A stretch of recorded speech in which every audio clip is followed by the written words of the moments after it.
Hello, my name is Andrew Ferris, and I, along with Martin and Costa Michaelides, was part of the team that put together the new freediving photography course that we've just added to the FII catalog.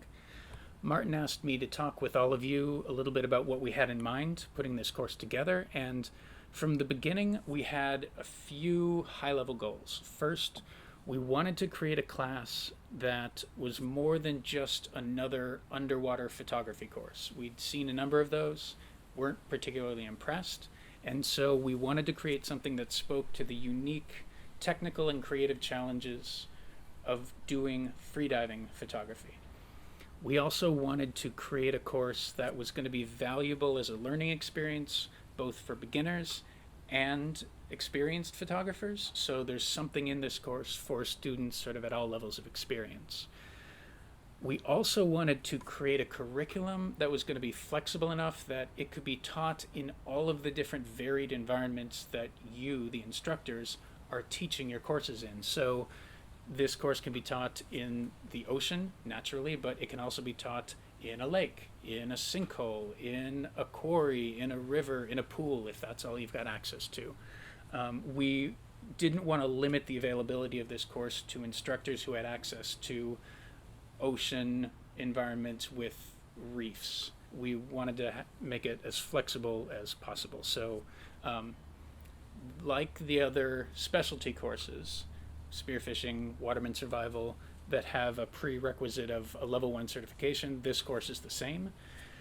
The course starts with a half-day classroom session that looks at the defining features of freediving photography, unique safety considerations with this particular variant of freediving, as well as photography fundamentals. So it goes into exposure, composition, things like that.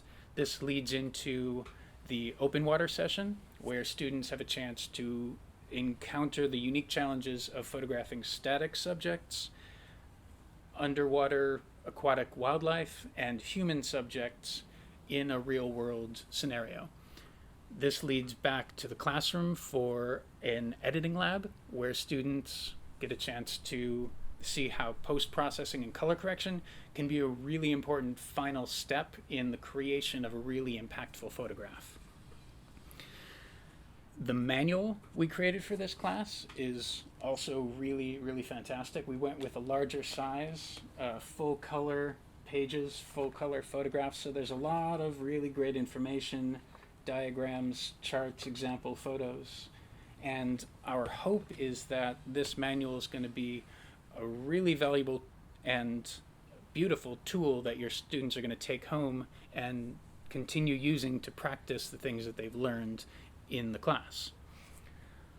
Practicing photography and freediving together is a really special combination. You can be an extremely talented diver, but that doesn't necessarily mean you can take good photos underwater.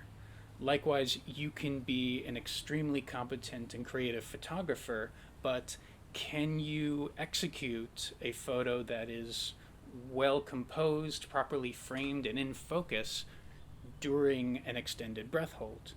How can you use freediving as a platform to execute very high-level photography while maintaining equally high standards of safety and supervision for everyone involved? How can photography be used as a training and teaching tool?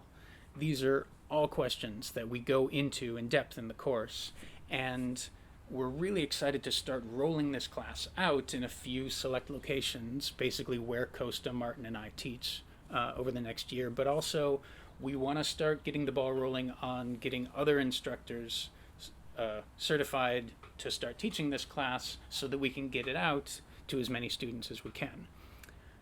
We really hope that this course is as much fun to take and to teach as it was for us to put together.